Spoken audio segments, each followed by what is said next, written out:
I have a question for you, Dale, that kind of segues off of something that Anne said. That it seems rather ironic that here we are after 11% of the century's over talking about 21st century education in a P21 context. So with that, what are the reasons why it's taken so long for us to get here? What are some of the, as you see it, what are some of the impediments and obstacles that we haven't reached that goal? And lastly, what are you doing at your Discovery Charter School to further the goals of P21? Easy question. First of all, I think the history of education has shown that we've been remarkably resistant to change. So if you look at studies that were done 100 years ago, the most commonly used teaching strategy then was recitation, recite after the teacher, a form of direct instruction. If you look at studies that are being done today, the most commonly used teaching strategy in the classroom is direct instruction. Okay? In 100 years' time, we haven't changed the way that we teach. We haven't made fundamental changes in how students interact in schools in the last 100 years. And so we're sitting here talking about 21st century education. We're still in the 19th century. And I'm not necessarily opposed to ideas that came up 100 years ago. I'm a great advocate of the ideas of John Dewey. And I think he and many others of his era had some remarkable ideas about how education could be turned around by listening to kids and by making school relevant. But I think we've shown a remarkable resistance to change. And I think I'll give one specific example of how that's played out, and that's in the school calendar. Congressman Honda made reference to this before, but we haven't been an agrarian society here in the Bay Area for 50 or 60 years. We're still using the agrarian calendar. We know from the research that the students who are most adversely affected by this are our at-risk students. They're the ones who lose every time because we have a summer break that's too long. We know when they come back in the fall that they've lost ground. And guess what? During that entire period over the summer break, who's gained ground? Hey, our affluent students and our students who are doing well. So we have the rich get richer and the poor get poorer, what researchers call the Matthew effect. We've known about this almost as long as we haven't been an agrarian society. We know it's been damaging to kids, but we haven't been able to muster the political courage or will to change the calendar. And in my opinion, that's been done because of one, we have fractured system of school districts. And so when you change in one district, if you have a family that has students in multiple districts, like mine, you impact that family's ability to go on vacation. And so we meet resistance from the community, particularly our vocal, affluent members of the community who don't want their vacation plans messed up. We've got to be strong enough to stand up and say, this is bad for kids. This is contributing to a dropout rate that we've referred to before is way, way too high. And yet we haven't mustered the political will to even change something as simple as the calendar for the school year. So you may have seen in this morning's Mercury that there was an article about reducing the number of school days and the possibility of significant cuts.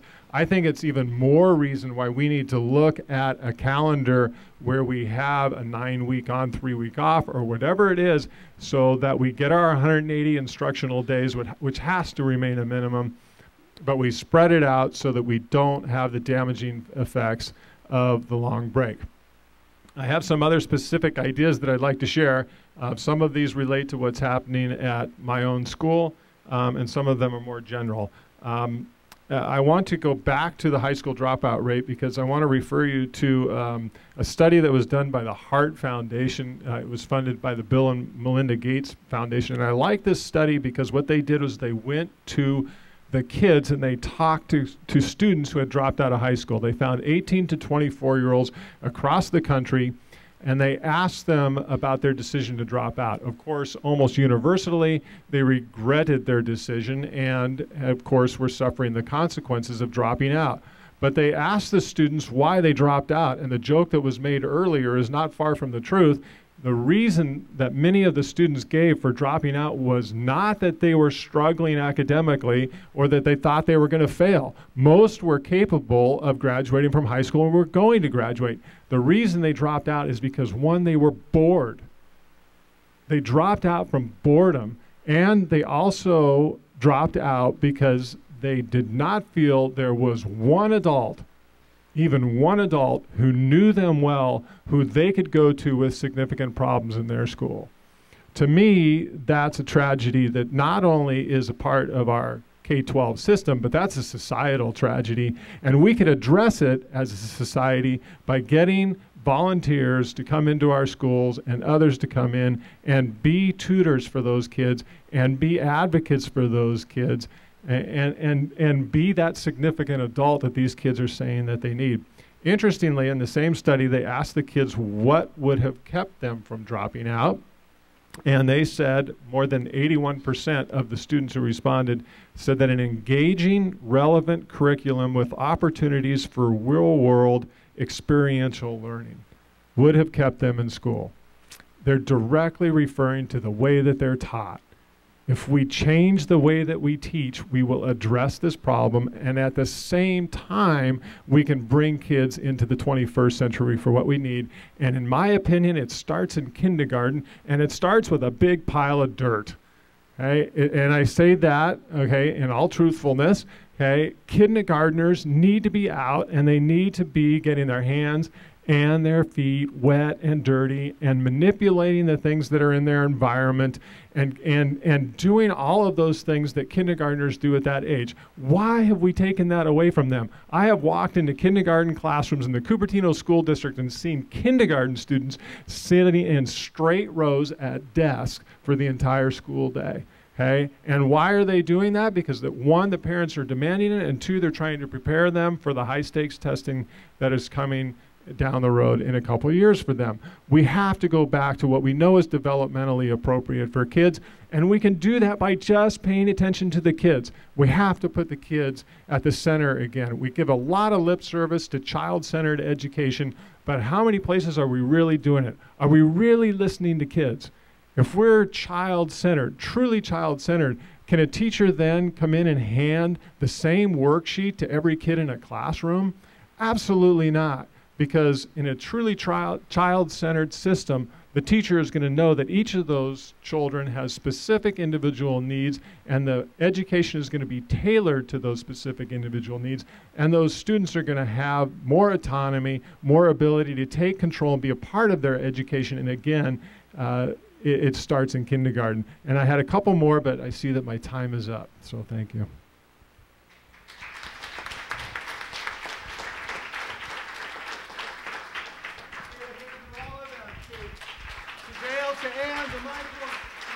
For their exceptional leadership in the things that we all consider very important. And now, your opportunity to ask. We have time for 2 questions. I'm going to go over here with the first one, of any panelist or all of them. This is really addressed to all of them, but it's also, I think, mirroring the discussion that we've all heard this afternoon. One of the problems I really have is trying to determine where's the vision in education and who's really driving that vision.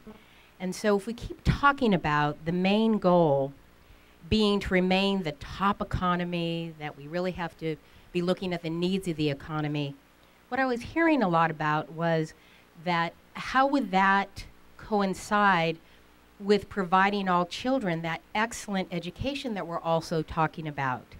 In other words, do we have to change the paradigm? Stop talking about the gross national product and start talking about the goal of becoming a nation which does the best to support the dignity and gifts of all human beings. That's what was coming up for me. And I know not some of you touched on this, but it seems like a lot of people start with that economy. Thank you. Okay, who wants to take that? You got it? Well, I'll start. There's a lot of forces in play that's pushing education around, as we all know, and the economy and jobs is absolutely one of them. The desire to do meaningful work and to have these skills that you all listed is another huge factor.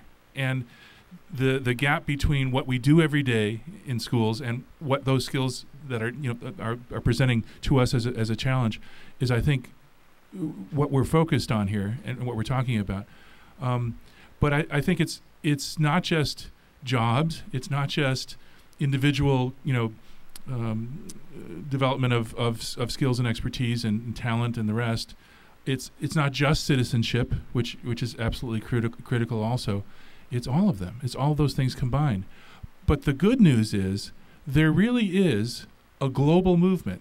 It's not just a California problem. It's not just a U.S. problem. It is a global problem across the planet. And what's happening is these sets of skills, the kinds of changes in teaching that Dale was talking about, are starting to happen. There's examples all over the planet and all over our state and all over our country. And I think the critical thing to do right now is to see those shining examples, to see as many as possible, to highlight those, because kids in those schools are getting better prepared. And that's what we have to focus on. And I think that's what it's really about, and we need those shining examples. Thank you, Bernie. Michael, you could address this question, please. Real quickly, that is the million-dollar question, but it's not a mutually exclusive proposition. The love of learning and what's good for the economy, right? And I think the challenge, because not only we've talked about the importance of pedagogy and changing the way we teach, but also I think part of P21 is ensuring that every child has access to a whole curriculum, right? So that they can taste the smorgasbords of different types of content areas, right? So that they can, their passion for learning is ignited, and hopefully passion for problem solving. And that's really our vision, is to expose them to a wide array of content areas so we can ignite their passion, but also change the way that content is taught. Thank you very much, Michael. We're going to go on to the last question of the panel, and that is from a De Anza student. So thanks, please.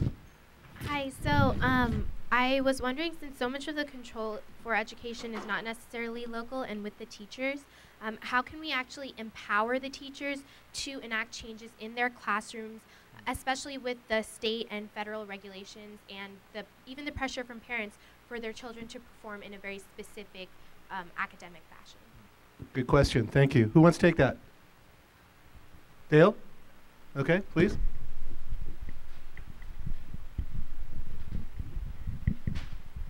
So I think it's a great question, and I have new teachers that come to my school every year, and they come in with lots of great ideas. They understand constructivism, or how children learn, and then they often feel thwarted once they get in the classroom because of the kinds of barriers that you're talking about.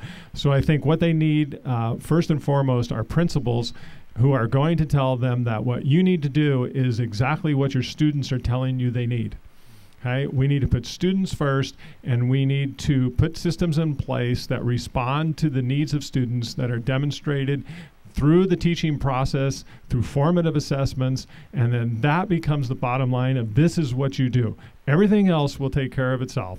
And if you can follow what your children are showing you and telling you that they need and what they want to learn, your parents will be happy, your students will learn, they will do well on the tests, all those other outside measurements, okay? But the key is you have to be able to have principals who are empowered to give that kind of discretion to their teachers and empower their teachers to do that in the classroom. Thank you, Dale. Ann, you want to respond? I would just to second what Dale just said, I think human beings are natural learners, and that's what we do all through our lives. Absolutely. And somehow when kids come to school, that gets shut down as they go through school farther and farther along. So we need to do exactly as Dale is speaking about in terms of teachers meeting kids where they are, figuring out what that magic spark is and how to activate it and get it going and continue to grow it. And I think we tend to do that honestly with our younger kids, although I shudder to think about kindergartners in straight rows doing worksheets. But I think as kids go through school, as we get more and more content based in the current delivery of academics, that's when we really start to turn kids off, frankly. And so we need to open that up.